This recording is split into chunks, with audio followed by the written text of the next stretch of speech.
So I want to start by offering you a free, no-tech life hack. And all it requires of you is this, that you change your posture for 2 minutes. But before I give it away, I want to ask you to right now do a little audit of your body and what you're doing with your body. So how many of you are sort of making yourselves smaller? Maybe you're hunching, crossing your legs, maybe wrapping your ankles. Sometimes we hold on to our arms like this. Sometimes we spread out. I see you. So I want you to pay attention to what you're doing right now. We're going to come back to that in a few minutes, and I'm hoping that if you sort of learn to tweak this a little bit, it could significantly change the way your life unfolds. So we're really fascinated with body language, and we're particularly interested in other people's body language. You know, we're interested in, like, you know, an awkward interaction, or a smile, or a contemptuous glance, or maybe a very awkward wink, or maybe even something like a handshake.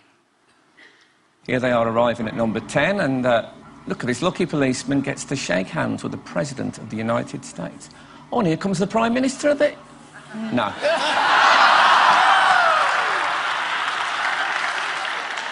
So a handshake, or the lack of a handshake, can have us talking for weeks and weeks and weeks, even the BBC and the New York Times. So obviously, when we think about nonverbal behavior or body language, but we call it nonverbals as social scientists, it's language. So we think about communication. When we think about communication, we think about interactions. So what is your body language communicating to me? What's mine communicating to you? And there's a lot of reason to believe that this is a valid way to look at this. So social scientists have spent a lot of time looking at the effects of our body language or other people's body language on judgments. And we make sweeping judgments and inferences from body language.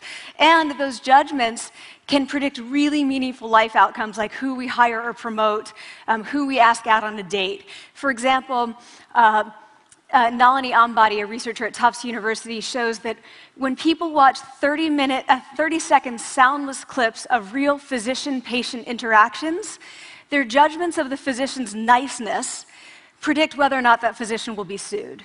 So it doesn't have to do so much with whether or not that physician was incompetent, but do we like that person and how they interacted? Even more dramatic, Alex Todorov at Princeton has shown us that judgments of political candidates' faces in just 1 second predict 70% of US Senate and gubernatorial race outcomes. And even, let's go digital, emoticons used well in online negotiations can lead you to claim more value from that negotiation. If you use them poorly, bad idea, right? So when we think of nonverbals, we think of how we judge others, how they judge us, and what the outcomes are. We tend to forget, though, the other audience that's influenced by our nonverbals, and that's ourselves. We are also influenced by our nonverbals, our thoughts and our feelings and our physiology. So what nonverbals am I talking about? I'm a social psychologist, I study prejudice, and I teach at a competitive business school. So it was inevitable that I would become interested in power dynamics. I became especially interested in nonverbal expressions of power and dominance. And what are nonverbal expressions of power and dominance? Well, this is what they are. So in the animal kingdom, they are about expanding. So you make yourself big, you stretch out, you take up space, you're basically opening up. It's about opening up. And this is true across the animal kingdom. It's not just limited to primates, and humans do the same thing. So they do this both when they have power sort of chronically, and also when they're feeling powerful in the moment. And this one is especially interesting because it really shows us how universal and old these expressions of power are.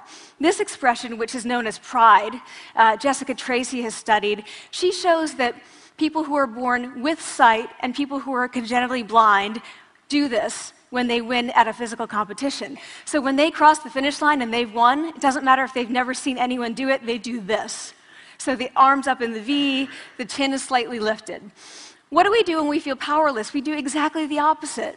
We close up, we wrap ourselves up, we make ourselves small. We don't want to bump into the person next to us. So again, both animals and humans do the same thing. And this is what happens when you put together high and low power. So what we tend to do when it comes to power is that we complement the other's nonverbals. So if someone's being really powerful with us, we tend to make ourselves smaller. We don't mirror them, we do the opposite of them. So I'm watching this behavior in the classroom, and what do I notice? I notice that MBA students really exhibit the full range of power nonverbals. So you have people who are like caricatures of alphas, like really coming into the room. They get right into the middle of the room before class even starts, like they really want to occupy space. When they sit down, they're sort of spread out. They raise their hands like this. You have other people who are virtually collapsing when they come in. As soon as they come in, you see it. You see it on their faces and their bodies, and they sit in their chair and they make themselves tiny, and they go like this when they raise their hand. I noticed a couple things about this. One, you're not going to be surprised. It seems to be related to gender. So women are much more likely to do this kind of thing than men. Women feel chronically less powerful than men, so this is not surprising.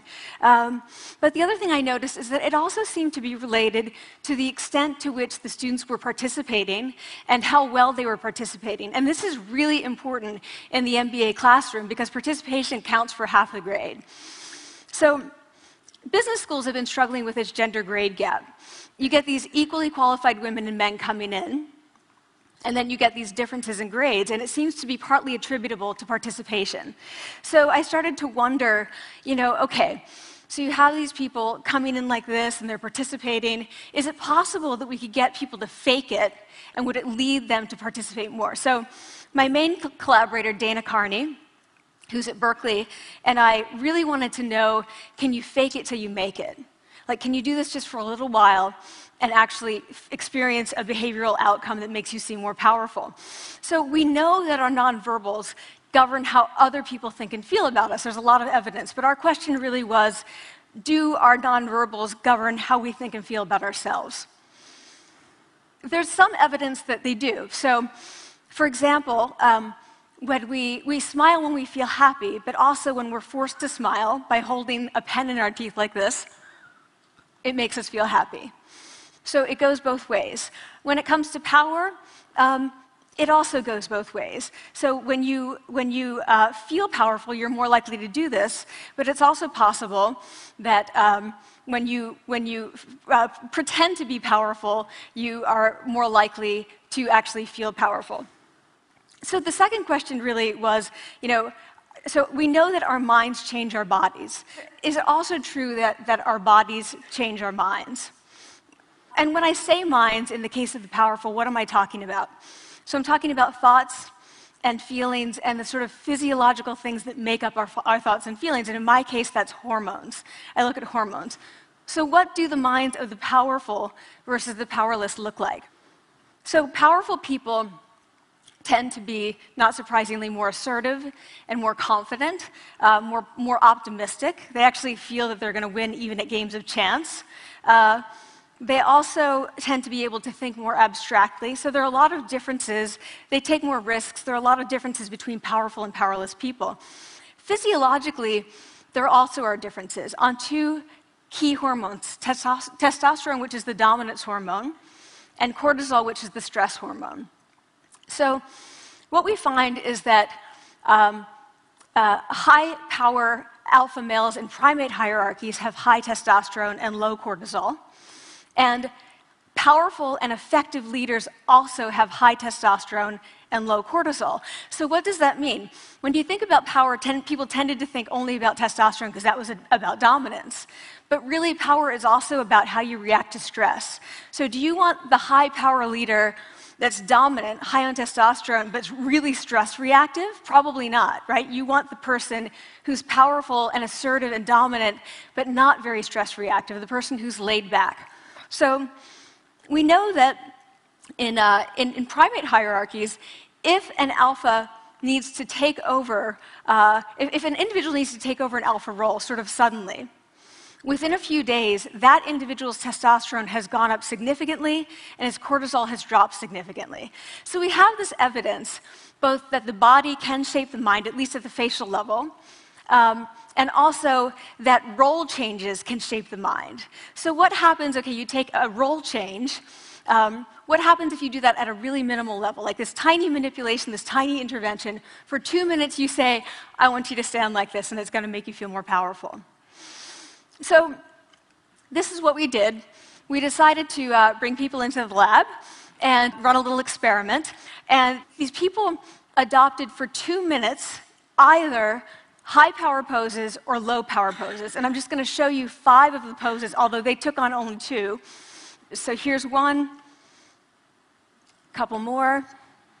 This one has been dubbed the Wonder Woman by the media. Here are a couple more. So you can be standing or you can be sitting. And here are the low power poses. So you're folding up, you're making yourself small. This one is very low power. When you're touching your neck, you're really kind of protecting yourself. So this is what happens. They come in, they spit into a vial. We, for 2 minutes, say, you need to do this or this. They don't look at pictures of the poses. We don't want to prime them with the concept of power. We want them to be feeling power, right? So 2 minutes they do this. We then ask them, how powerful do you feel on a series of items? And then we give them an opportunity to gamble. And then we take another saliva sample. That's it. That's the whole experiment.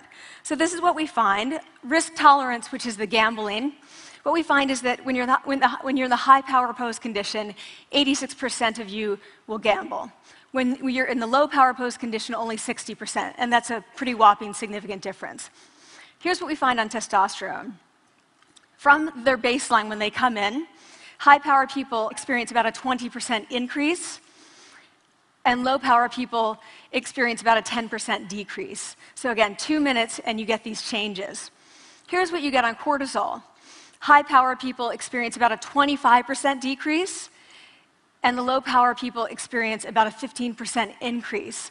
So 2 minutes lead to these hormonal changes that configure your brain to basically be either assertive, confident, and comfortable, or really stress reactive, and feeling sort of shut down. And we've all had that feeling, right? So it seems that our nonverbals do govern how we think and feel about ourselves. So it's not just others, but it's also ourselves. Also, our bodies change our minds. But the next question, of course, is, can power posing for a few minutes really change your life in meaningful ways? So this is in the lab, it's this little task, it's just a couple of minutes. Where can you actually apply this, which we cared about, of course. And so we think it's really what matters, where you want to use this is evaluative situations, like social threat situations. Where are you being evaluated? Either by your friends, like for teenagers, it's at the lunchroom table. It could be, for some people, it's speaking at a school board meeting. It might be giving a pitch, or giving a talk like this, or doing a job interview. We decided that the one that most people could relate to, because most people had been through, was the job interview. So we published these findings, and the media are all over it, and they say, okay, so this is what you do when you go in for the job interview, right?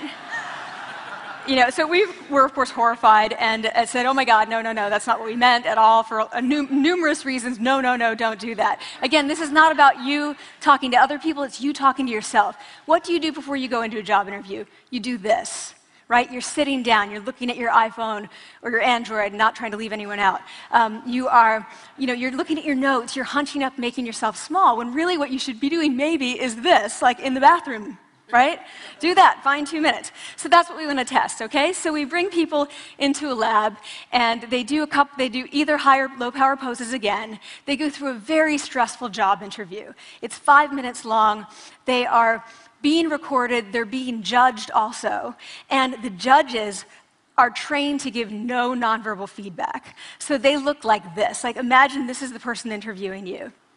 So for 5 minutes, nothing. And this is worse than being heckled. People hate this. It's what Marianne LaFrance calls standing in social quicksand. So this really spikes your cortisol. So this is the job interview we put them through, because we really wanted to see what happened. We then have these coders look at these tapes, 4 of them. They're blind to the hypothesis, they're blind to the conditions. They have no idea who's been posing in what pose. And they end up looking at these sets of tapes, and they say, oh, we want to hire these people, all the high power posers. We don't want to hire these people. We also evaluate these people much more positively overall. But what's driving it? It's not about the content of the speech. It's about the presence that they're bringing to the speech. We also, because we rate them on all these variables related to sort of competence, like how well structured is the speech? How good is it? What are their qualifications? No effect on those things. This is what's affected, these kinds of things. People are bringing their true selves, basically. They're bringing themselves. They bring their ideas, but as themselves, with no residue over them. So this is what's driving the effect or mediating the effect. So when I tell people about this, that our bodies change our minds and our minds can change our behavior and our behavior can change our outcomes, they say to me, it feels fake, right? So I said fake it till you make it. Like, it's not me. Like, I don't want to get there and then still feel like a fraud. I don't want to feel like an imposter. I don't want to get there only to feel like I'm not supposed to be here. And that really resonated with me because I want to tell you a little story about being an imposter and feeling like I'm not supposed to be here. When I was 19, I was in a really bad car accident. I was thrown out of a car, rolled several times. I was thrown from the car, and I woke up in a head injury rehab ward. And I had been withdrawn from college, and I learned that my IQ had dropped by 2 standard deviations, which was very traumatic. I knew my IQ because I had identified with being smart, and I had been called gifted as a child. So I'm taken out of college. I keep trying to go back. They say, you're not going to finish college. Like, just, there are other things for you to do, but that's not going to work out for you. So I really struggled with this, and I have to say, having your identity taken from you, your core identity, and for me it was being smart, having that taken from you, there's nothing that leaves you feeling more powerless than that. So I felt entirely powerless. I worked and worked and worked, and I got lucky and worked and got lucky and worked. Eventually I graduated from college. It took me 4 years longer than my peers. And I convinced someone, my angel advisor, Susan Fisk, to take me on. And so I ended up at Princeton, and I was like, I am not supposed to be here. I am an imposter. And the night before my first year talk, and the first year talk at Princeton is a 20-minute talk to 20 people. That's it. I was so afraid of being found out the next day that I called her and said, I'm quitting. She was like, you are not quitting, because I took a gamble on you and you're staying. You're going to stay, and this is what you're going to do. You're going to fake it. You're going to do every talk that you ever get asked to do. You're just going to do it and do it and do it, even if you're terrified and just paralyzed and having an out-of-body experience, until you have this moment where you say, oh my gosh, I'm doing it. Like, I have become this. I am actually doing this. So that's what I did. 5 years in grad school. A few years, I'm at Northwestern. I moved to Harvard. I'm at Harvard. I'm not really thinking about it anymore, but for a long time I had been thinking, not supposed to be here, not supposed to be here. So at the end of my first year at Harvard, a student who had not talked in class the entire semester, who I had said, look, you got to participate or else you're going to fail, came into my office. I really didn't know her at all. And she came in totally defeated, and she said, I'm not supposed to be here.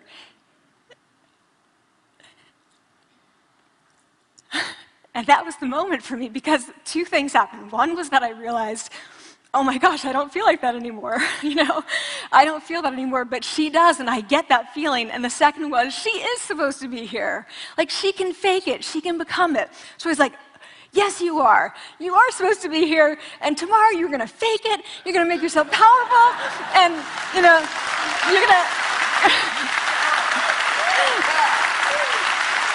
and you're going to go into the classroom, and you are going to give the best comment ever, And she gave the best comment ever, and people turned around, they were like, oh my God, I didn't even notice her sitting there, She comes back to me months later, and I realized that she had not just faked it till she made it, she had actually faked it till she became it. So she had changed. And so I want to say to you, don't fake it till you make it. Fake it till you become it. It's not do it enough until you actually become it and internalize. The last thing I want to leave you with is this. Tiny tweaks can lead to big changes. So this is 2 minutes. 2 minutes, 2 minutes, 2 minutes. Before you go into the next stressful evaluative situation, For 2 minutes, try doing this in the elevator, in a bathroom stall, at your desk behind closed doors. That's what you want to do. Configure your brain to cope the best in that situation. Get your testosterone up, get your cortisol down. Don't leave that situation feeling like, oh, I didn't show them who I am. Leave that situation feeling like, oh, I really feel like I got to say who I am and show who I am. So I want to ask you first, both to try power posing, and also I want to ask you to share this science, because this is simple. I don't have ego involved in this. Give it away. Share it with people, because the people who can use it the most are the ones with no resources and no technology and no status and no power. Give it to them, because they can do it in private. They need their bodies, privacy, and 2 minutes, and it can significantly change the outcomes of their life. Thank you.